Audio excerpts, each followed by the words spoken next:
So my friend, my dear friend. Okay, so we're going to talk just a little bit about your history, your journey with mental health, and a certain situation that happened in your life that was extremely traumatic. Mm-hmm.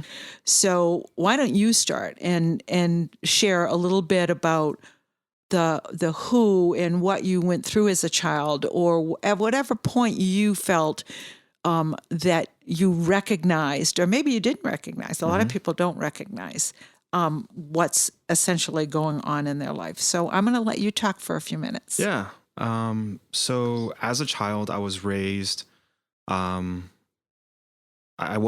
Cuban parents. And if any of you have ever had any sort of interaction with Latin communities or Hispanic populations, emotions, crying, feelings in the male gender tends to somewhat be covered or not, or disguised, I should say. Or as my father and my mother used to say, we brush it under the rug. And this is no poor speaking of my parents. My parents are beautiful individuals. It's just the culture we were raised in. Yeah. I was and I am still an emotional man. I've always worn my heart on my sleeve. But when you are brought up in an environment where you're really not allowed to express yourself with who you are as an individual, whether that is, your sexuality, your personality, or who you are as a person and what you want to do in life, it tends to take its toll on you mentally and emotionally. Right. Were you afraid? I was never really afraid. I just wasn't myself. And, you fast forward 20 years, 30 years, I still wasn't really the person that I thought I was. Kind of hiding myself, brushing everything under the rug, not showing emotion, not showing feelings, getting angry and letting it build up. And then one day you just blow up. Right. That sense of communication, that sense of dialogue was never really there for me as a child. I did not start having dialogue about emotions and feelings probably till my early 30s. And it was unknown to me. I didn't connect with friends or acquaintances because of the fact that I was the way I was. I was always in my head. I was always in my feelings. I never really made a genuine connection because I did not be able to process that properly. Do you feel some of that was because, okay, if I'm going to open my heart, I'm going to have to express my emotions, and really I'm not supposed to let people know Correct. I have emotions. 1,000%. Yeah. It definitely stems from the upbringing of you don't show your cards. Mm-hmm. Right. I guess that's a way to put it. And fast forward into my 30s, I had an amazing career. I then started another new career. And really quick, I don't want to name names, right? No. In terms of individuals that had an effect on me. No, okay. Absolutely right, not. Perfect. No. I had this one individual throughout my career that gaslighted me as an individual, mentally, emotionally, was a bully, and really got to me mentally. Still, I struggle with showing emotion. I struggle with the dialogue of communication of emotion. So I reached a tipping point in my life. And on August 9th of 2021, I was attending a conference in Orlando, Florida. I purchased a pistol and took it to my hotel room, and attempted to take my life. But by the saving grace of God knows who, a housekeeper opened the door without a knock, and she stopped me.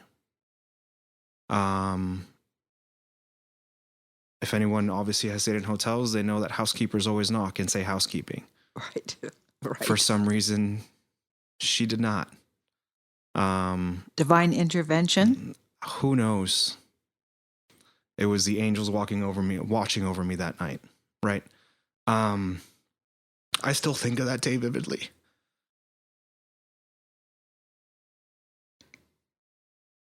Yeah. And I look at my life now and what I would have not been able to experience. Yeah. So at that moment, as she opened the door, I threw the pistol under the pillow and hid it. I then continued on with the conference, not knowing anyone. No one really knew what was going on, obviously in my head and what had just happened. I finished the conference and I promised myself that I would change. Did you get help? I sought help in avenues that spoke to me. Mm-hmm. I did not go the therapy route. I did not go the counseling route. I went the exercise route and the health route and the wellness route. I met an amazing community within CrossFit that saved my life, truthfully. Being able to have a connection with someone and developing friends outside of the world of, what we should be. Right. The image, someone else's image of what you should be. Correct. And I fell in love with it and it saved my life. These individuals saved my life. They changed my mental state. It allowed me to be in my thoughts, but also process my thoughts, not just push them down and ignore them. And what I mean by that is working out, being in my thoughts, being able to think them through, and then going with someone or having a dialogue with someone that I may have had an interaction with. It allows me to take a step back. Now, granted, this may not work for everyone, right? Everyone has their own journey and has their own process of dealing with things. I will say that if I did not have that community that I have within CrossFit, I would not be sitting here today. So you chose to take care of your body, change your body, and change your mind. That's perseverance. Mm-hmm.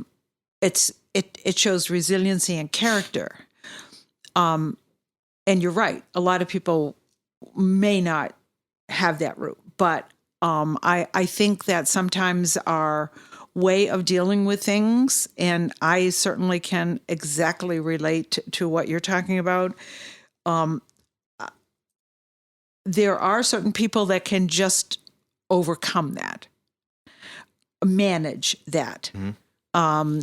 When I get into an angst state and a friend who's a therapist, her name comes up, I go, okay, time to talk. So I think that stressing the wellness part is really, like you said, okay, I'm in charge of my body here. If I'm in charge of my body, I'm in charge of my mind. Correct. I think that having a common interest with people. Mm-hmm. And so here you said, I need help. I want to get well. I want to get physically well. And the only way really to get physically well is to get your mind well at the same time. And, that goes in various avenues. I will not lie. I do take medication as well. I do. It's something that I take daily. I take it on the regular.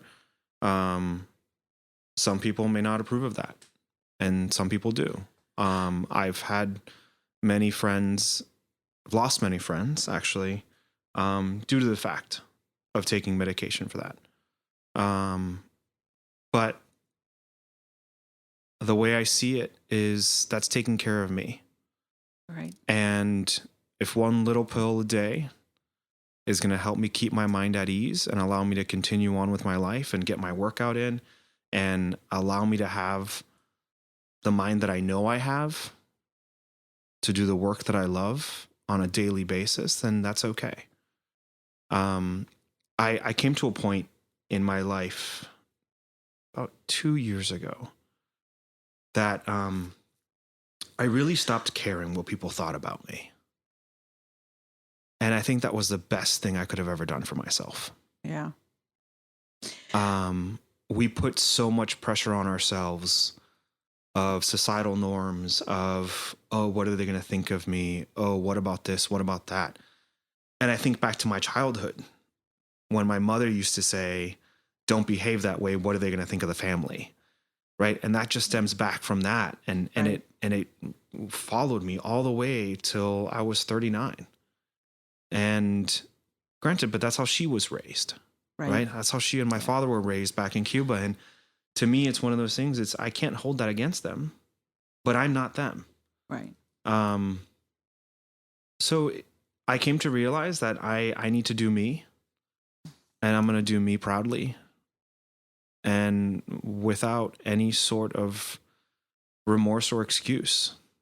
We should all be able to be allowed to be ourselves and love ourselves for who we are. I think that's a very good point. And I do know that the Latin culture, like the Black culture and the Hispanic culture and many other cultures, it's not just, I mean, very often the military culture. I mean, listen, it's across the board. Right. It's not Exactly. just the color of our skin, how we were raised. Mental health doesn't define any sort of community. Yeah. It is across the board a global issue. Right. Where mental health is sometimes not even the conversation of mental health is not even allowed in the room. When we should be able and willing to discuss mental health. Because a person may have a smile on their face, but that doesn't mean they're okay. Very good point. Yeah, very good point. So, and asking a person if they're okay, and if they say yes, they're fine, obviously something's not right. Yeah. What over and above the fact, and the last statement that you just made, I think is so very important. It's important to have that conversation. It's important to understand that it's not something we can sweep under the rug. And so what would you say to people then to not be afraid to seek help, to recognize when, particularly men, because, I just had a conversation with my youngest child. She's dating this guy. He's, got issues and whatever. And she said, I talked to him about therapist and well, he had a bad experience. I said, hey, men do not want to go to a therapist. Right. Hi. Nice to meet you. Exactly. It stems from who I am as a person and my stubbornness and my unwillingness to receive help. Right. That's just me. Right. I'm very stubborn in that sense, and blame it on my Cuban culture, blame it on my background, blame it on whatever you want to blame it on. It's who I am. Right. And the further you try to push me into a corner to go do something I don't want to do, the harder I'm going to lash out. So I took my own path, and that path I paved for myself worked for me. Right. The advice I would give to individuals, or the suggestions I would give to individuals about having a conversation about mental health, is that it's okay to have that conversation. Regardless of your background, of your gender identity, your sexuality, your race, your creed, anything of that sense. just because something wasn't okay 10, 20, 15 years ago doesn't mean it's not okay today. Right. Right. Absolutely The correct. world is ever changing on a day-to-day basis. Mental health is probably one of the largest factors of suicide rates in this country. And if I can be help to one of those individuals, I'm lucky to be able to be part of that story. Yeah. I love that.